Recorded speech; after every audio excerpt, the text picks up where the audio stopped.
Olá, tudo bem? Estamos começando mais uma edição do nosso Educa Floripa. No programa de hoje, nós vamos mostrar para você uma matéria em que a gente foi conhecer, a nossa equipe foi conhecer, a Escola do Futuro Mâncio Costa. E também no quadro é o seguinte, de hoje, o tema é experiência afetiva e a aprendizagem significativa.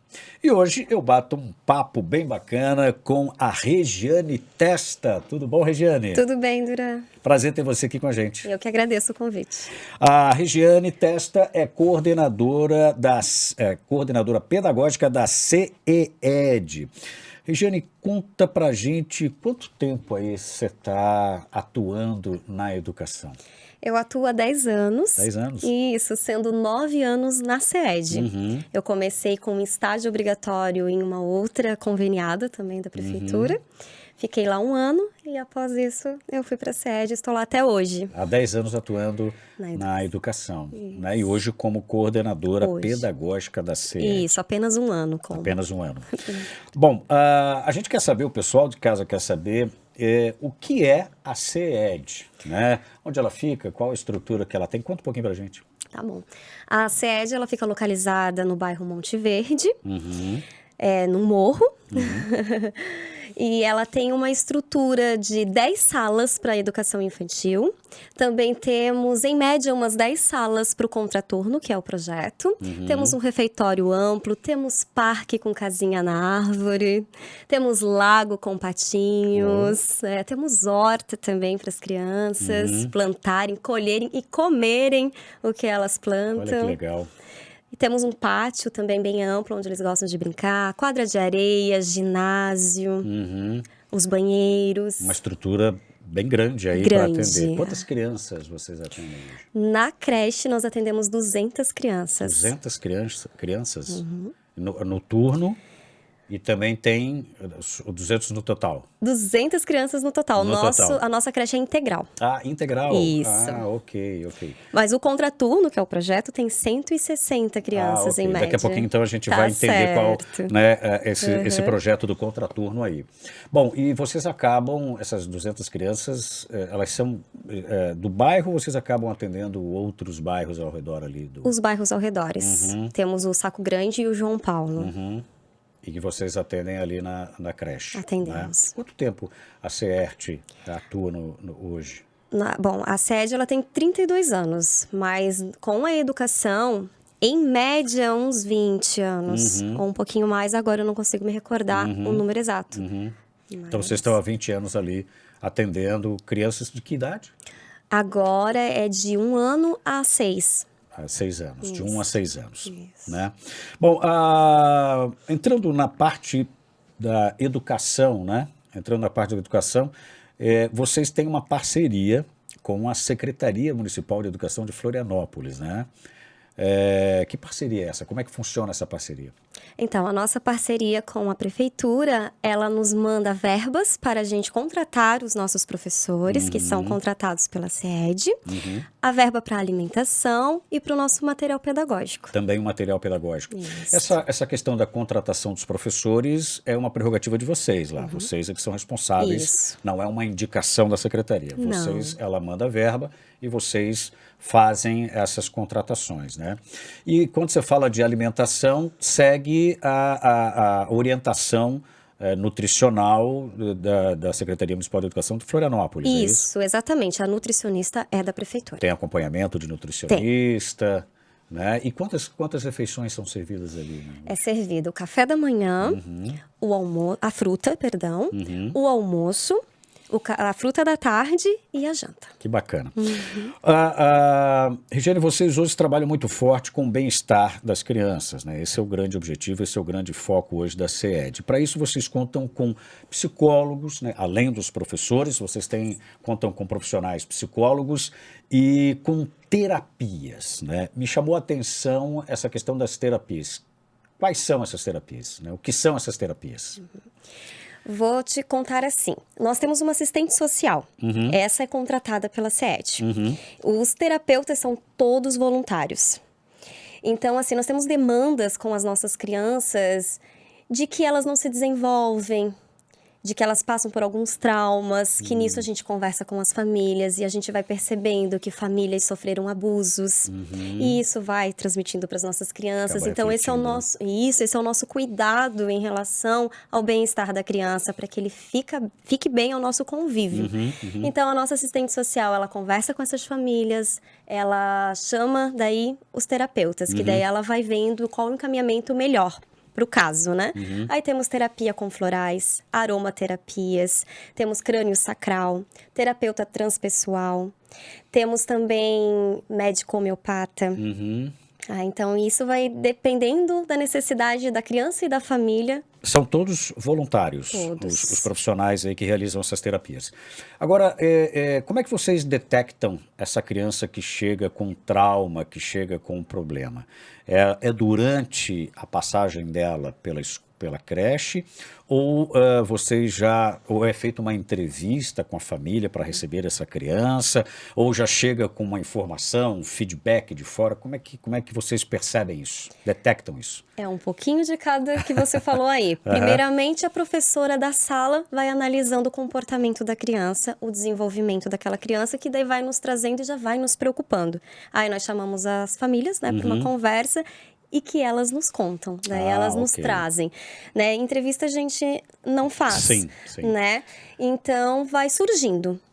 Ok, o professor vai percebendo que existe algum problema ali e aí chama a família para conversar e aí, ok, né? Realmente foi constatado um problema, então nós vamos cuidar dessa criança, né, com uma terapia. Aí, quando é escolhida essa terapia, é avisado para a família, né? Olha, nós vamos fazer um tratamento floral com o seu filho, né? Nós vamos fazer um tratamento Crânio sacral. Crânio sacral, Isso. né? As famílias ficam meio com medo, ou não, aceitam de imediato aí a ajuda, o tratamento. Essa parte, ela é direcionada com o assistente social. Então, a professora vai nos trazer esse problema, nós vamos conversar com as famílias e encaminhar para assistente social. Ok. Mas a assistente social não faz nada sem autorização da família. Ok. Isso, então a família é ciente e aceita o tratamento, até mesmo porque muitos dos casos se começa com o tratamento pela família, depois passa para a criança. E o resultado desses tratamentos tem sido positivo? Tem sido positivo. As famílias voltam para agradecer? Como é que funciona? Voltam sim para agradecer. Que bom, que bom. Bela iniciativa. Bom, Regiana, a gente vai dar uma paradinha agora, porque eu quero chamar a nossa matéria especial. As escolas do futuro já são realidade na rede municipal de Florianópolis. E para quem ainda não ouviu falar, essas escolas são unidades que contam com educação em tempo integral e ampliação de jornada. A equipe do Educa Floripa foi conhecer um pouco do trabalho desenvolvido na Escola do Futuro Mâncio Costa. A escola como um espaço mais dinâmico, atrativo e que estimula a construção do conhecimento, onde se ensina e se aprende de forma diferente.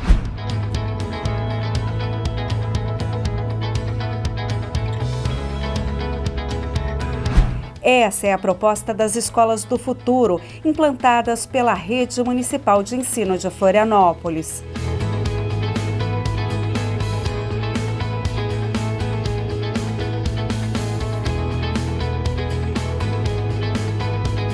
Nossa equipe veio conhecer a Escola do Futuro Mâncio Costa, que fica localizada no bairro Ratones, norte da ilha. E assim como outras unidades de Escola do Futuro da Rede Municipal de Ensino, por aqui eles têm uma proposta pedagógica diferenciada, que trabalha com multilinguagens e projetos extracurriculares.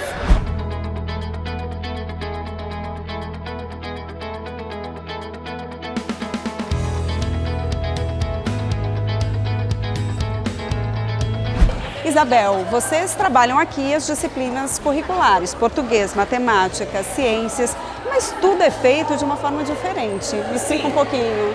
Então, nas escolas do futuro, a gente tem a premissa de trabalhar com as múltiplas linguagens e as múltiplas tecnologias. Então, sim, nós temos aquelas disciplinas curriculares comuns, já conhecidas, mas nós temos muito mais disciplinas. Então, no integral, nós temos um total de 15 disciplinas, que são todas as turmas de 1º a 3º, e nós também oferecemos oficinas por adesão para os alunos de 4º a 9º ano. E daí a gente tem um número enorme de oficinas, né? A gente tem desde robótica, mente inovadora, maker, todas as oficinas relacionadas a corpo e movimento. Então nós temos uma ampla quantidade dessas oficinas. Então é um misto de coisas aí que compõe a Escola do Futuro. Você me falou em 15 disciplinas, é isso? Sim. Eu entendi certinho? Certinho. Como é que é?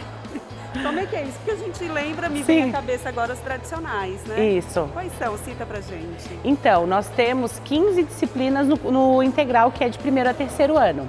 Então, além das comuns, né, português, matemática, né, que são trabalhadas pela professora regente, educação física, a gente tem inglês, a gente também tem outras como Libras, empreendedorismo, a gente tem meio ambiente, eles utilizam os espaços como laboratório de ciências, laboratório de informática, nós temos aula de maker, enfim, é um currículo muito grande, né? Então, para dar conta desse currículo, 15 disciplinas, essas crianças do integral, elas permanecem 9 horas diárias na escola.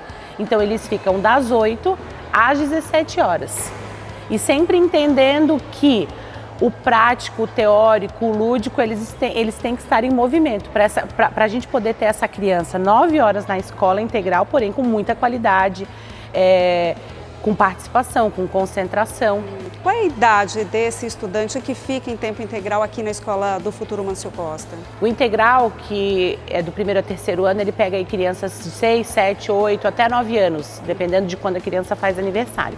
Basicamente, são crianças de 6 a 8 anos. Além do integral, vocês também têm outros grupos? Sim, nós temos uma escola de 1º a 9º ano, de 1º a 3º é integral, e de 4º a 9º, nós, além do período comum, regular, de 4 horas, nós oferecemos oficinas por adesão em contraturno, justamente pensando nessa questão das múltiplas linguagens, das múltiplas tecnologias. Então, a gente tem desde robótica, kung fu, várias oficinas para essas crianças que são os alunos de 4º a 9º ano. Daí eles permanecem em contraturno também. E aí eles têm um currículo normal com as disciplinas de português, matemática, ciências, mas trabalham também outros conhecimentos. Sim, eles permanecem na escola no seu turno regular, de 4 horas matutino ou vespertino, e no contraturno eles ficam para essas oficinas, que a gente abrange corpo e movimento, as ciências, as artes, né? A gente tem várias oficinas para oferecer para eles. Isabel, você como diretora, como é que você vê qual é a principal qualidade, o principal diferencial de uma escola do futuro? Eu acho que o principal diferencial são as múltiplas linguagens, múltiplas tecnologias, a metodologia ativa, a forma de ensinar. Porque você pode ensinar o mesmo conteúdo de muitas formas, né? E quando a gente tem essa gama de propostas, de metodologias, de práticas, você favorece o processo de ensino-aprendizagem. Então, você dá mais qualidade para o professor ensinar e para a criança aprender. Então, eu acho que o diferencial é esse, é você fugir um pouco do que é tradicional para atrair a criança para aprender aquele conteúdo. Agora tem outro ponto muito bacana que você falou, que além da metodologia diferenciada, além das tecnologias que são utilizadas aqui, o material humano é muito importante. Muito importante. A gente tem um material humano riquíssimo aqui na escola, a gente tem aproximadamente 60 profissionais na docência, né? Com uma excelente capacitação. Então, o material humano é o mais importante quando a gente olha, né, as crianças circulando, as aulas acontecendo, essas aulas sendo atrativas, diferentes. Então, a gente percebe que é para isso que a escola existe, né? É para o processo de ensino-aprendizagem. E para onde a Mâncio Costa está caminhando? A Mâncio Costa está caminhando para o futuro. É uma escola do futuro, mas ela não pode esquecer nunca as raízes, né? Mas sempre caminhando para o futuro, porque as crianças são o nosso futuro, né? Não podia ser diferente.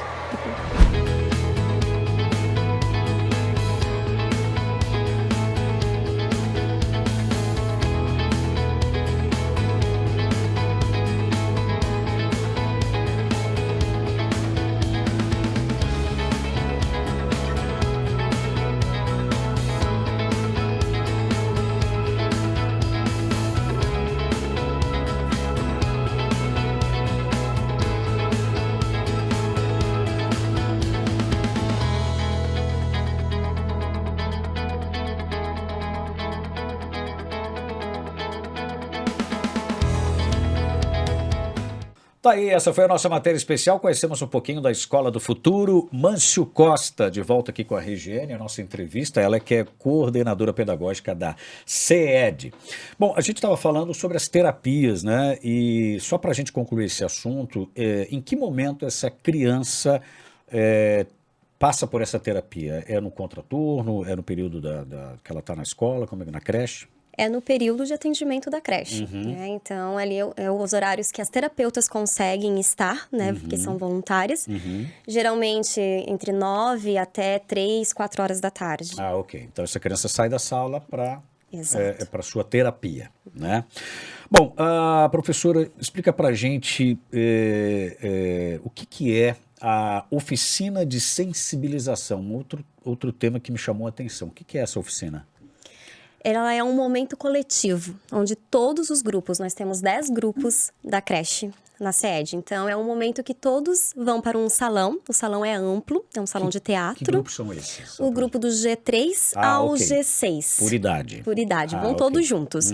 Só não levamos o G2 por eles ainda não terem aquela locomoção com facilidade, né? Mas os do G3 ao G6 participam dessa oficina. Aí é um momento com o nosso presidente da instituição, o seu Zeferino. É ele quem comanda essa oficina. Ele passa vídeos educativos, músicas com teor para refletir sobre as práticas do bem.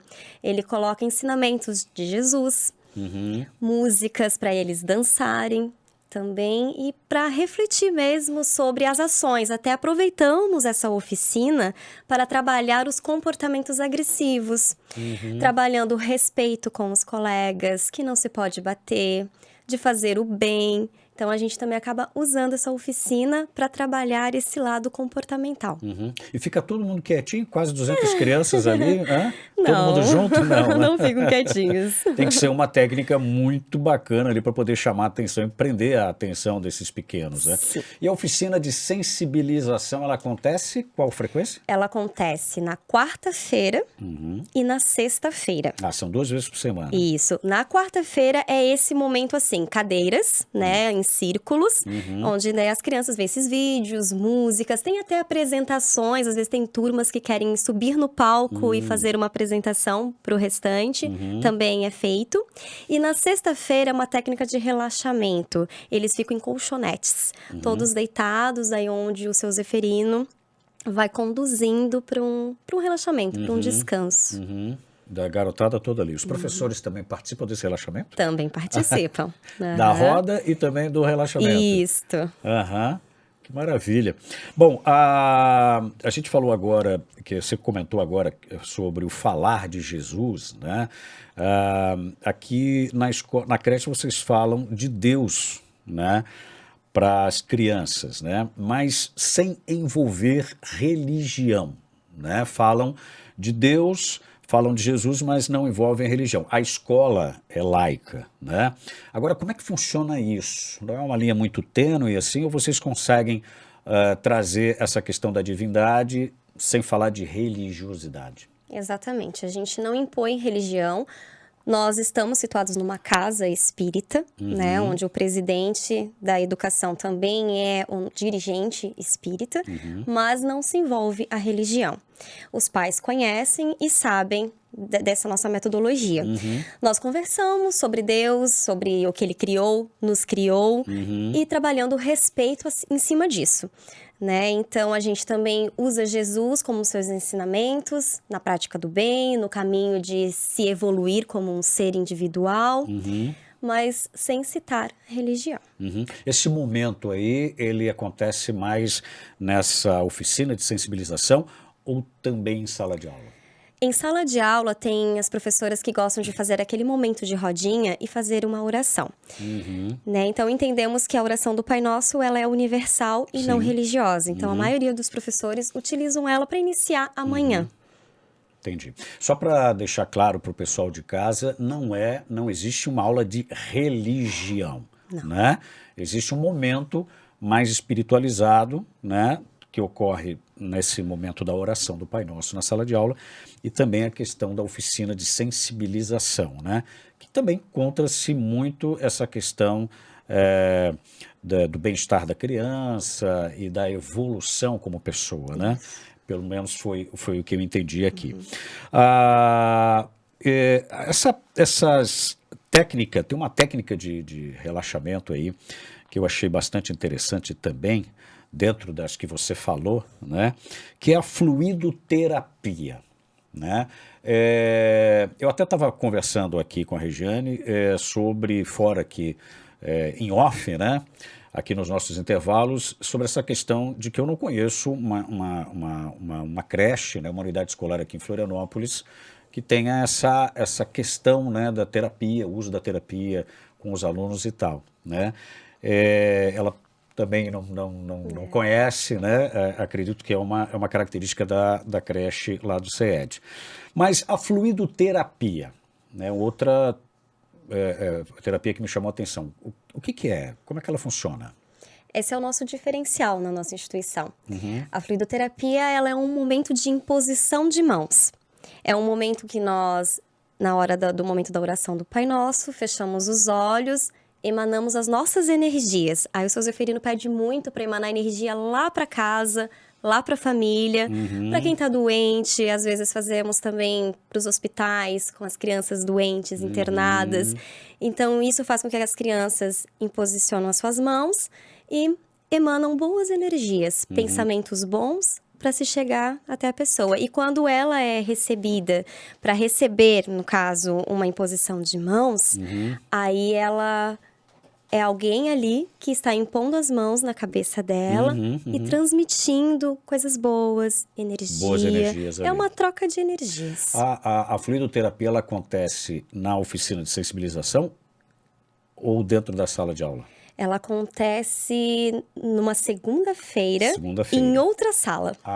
Ok. Temos uma sala específica. E aí, como é que é escolhida a turminha lá, né? A turma tal, hoje vai para essa terapia. E aí leva a turma para essa sala e ali é feita essa oração do Pai Nosso com a imposição de mãos. Vai todas as turmas. Vai todas as turmas, vai em rodízio ali. Isso, faz o sempre rodízio. na segunda-feira. Sempre nas segundas. Essa é a fluidoterapia, imposição de mãos. Isso. E o resultado, né, tem sido positivo para as famílias, para a criança, né, principalmente, que é o alvo, né, disso tudo. Tem sido positivo? Bom, falando em meio da espiritualidade, vai muito de você. Se você recebeu aquela energia e te fez bem, você vai sair dali tranquilo, vai ficar bem. Agora, se você já não aceitou, talvez você fique mais revoltado. Então, vai do ser. Mas ali as crianças participam. Né, tranquilamente dessa terapia. Que Sim. bom, que bacana. Te digo que tem bastante choro também, mas depois ele se acalma. Olha só que interessante. Bom, a gente vai para mais um intervalinho agora, Regiane, porque eu quero chamar aqui o nosso momento de reflexão. A afetividade é um elemento indispensável para o desenvolvimento humano. E não é só isso. A experiência afetiva tem ligação direta com o aprendizado significativo. Esse é o assunto do quadro É o Seguinte de hoje.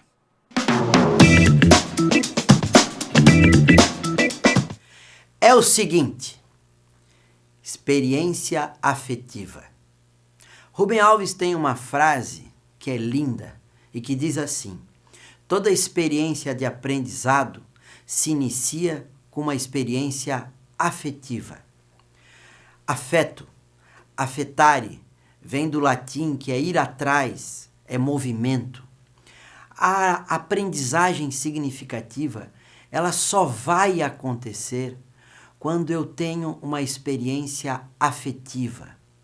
Na prática de uma sala de aula, o que significa isso? Significa que o professor, ele tem que se importar não apenas com o domínio da sua matéria, da sua disciplina, do seu conteúdo, mas ele tem que se importar com outras coisas também.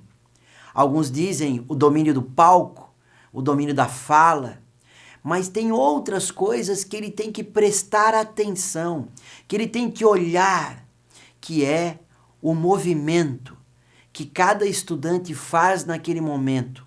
Porque o estudante que ali está ele e suas circunstâncias, está ele e seu contexto, está ele e seus problemas, seus desafios diários da sua vida, o que ele teve em casa, né? A briga com o pai, a discussão com a mãe, a alegria que teve com o pai que lhe abraçou, as coisas boas que ele viveu e experienciou antes de chegar nesse dia de aula. Então, é papel sim do professor, além, eu vou chamar dessa forma, do simples papel de dar a sua aula, de ensinar, é papel do professor se envolver, conhecer o estudante, né? Essa experiência afetiva de coisas simples como bom dia, boa tarde, boa noite, um tchau agradável, um oi amoroso, né? Perguntar para o Joaquim que veio à aula hoje, Joaquim, mas não no coletivo, obviamente, no olho dele, no ouvido dele, Joaquim, o que houve hoje? Todos os dias você chega na aula, eu dou um bom dia caloroso, amoroso, você me responde, hoje eu vi que você está diferente. O que está acontecendo, Joaquim? Essa experiência afetiva, ela dá proximidade. E a proximidade aproxima, a distância distancia. Isso é fundamental em um processo de ensino-aprendizado. Então, essa experiência afetiva, ela tem relação direta com a experiência de aprendizado. Quanto maior a distância do professor e do estudante, maior a distância do impacto da fala do professor no ouvir e escutar aquilo que o professor está falando por parte do estudante. Logo, uma coisa está ligada à outra. Por isso que essa frase do Rubem Alves é brilhante. Toda experiência de aprendizado se inicia com uma experiência afetiva, né? Que é o movimento, que é ir atrás, saber o que está acontecendo com a vida desse estudante. Então, não há aprendizado de impacto sem a experiência afetiva, sem conhecer o estudante, sem estar junto do estudante, sem saber o que ele é, mas principalmente o que ele sente e o que está acontecendo na vida dele. Pense sobre isso. É o seguinte, a educação transforma. Um grande abraço e um beijo no coração. Esse foi o nosso quadro, é o seguinte, com o tema experiência afetiva e a aprendizagem significativa. E nós estamos de volta aqui com a nossa entrevistada de hoje, a Regiane Testa, que é coordenadora pedagógica lá da CED. A gente já está chegando no finalzinho aqui do nosso programa e no início você falou do projeto de contraturno, né? A estrutura da CED tem 10 salas, né, para creche e 10 salas independentes que funcionam o contraturno. Explica para a gente mais ou menos que projeto é esse. Esse projeto ele é para as crianças que estão na escola, num período... Em outras unidades. Em outras unidades. Uhum. E em outro período eles praticam nas oficinas lá do projeto. Uhum. Aí essas oficinas, elas são capoeira, música, tem apoio pedagógico também, práticas de leitura, temos artes açorianas, tem música, aula de música, eles aprendem a tocar vários instrumentos, a cantar. Isso desenvolve bastante nos jovens. Bacana. Quantas crianças mais ou menos estão ali? Em média, 160, não me recordo 160. o número exato. E também tem o apoio da Secretaria Municipal de Educação? Tem o apoio pela parte daí do ensino fundamental. Que maravilha. E vocês acabam atendendo, então, as unidades próximas lá do CED, né? Isso, exatamente. Quase 160 isso. crianças no projeto de contraturno. Bom, Regiane, rapidamente aqui, a gente está chegando no final do ano letivo, né? Vocês começam agora já a parte de rematrículas, é isso? Né? E para quem quiser matricular o seu filho na creche da CED para 2023? Aí já saiu a data da prefeitura para o ano que vem. As primeiras inscrições são feitas através do site. Aí começa em janeiro. Fevereiro, desculpa. Fevereiro, Começa em é fevereiro. só entrar no site da Secretaria Municipal de Educação, lá para ver, preencher os dados lá, para conseguir uma vaga na CED, que deve ser bastante concorrida pelo que a gente conversou agora aqui, né? Apenas as crianças de idade pré-escola, a partir de 5 anos, daí é que é feita a matrícula conosco. Lá pessoalmente. Diretamente, isso. Abaixo dessa idade, então, os pais podem procurar o site da Secretaria Municipal de Educação para fazer a inscrição lá, para matrícula do seu filho. Bom, hoje eu conversei com a Regiane Testa, que é coordenadora pedagógica lá do CED. Regiane, muito obrigado pela sua entrevista. Eu que agradeço pela oportunidade. Muito bem. Bom, o Educa Floripa vai ficando por aqui. A gente se encontra num próximo programa. Tchau, pessoal.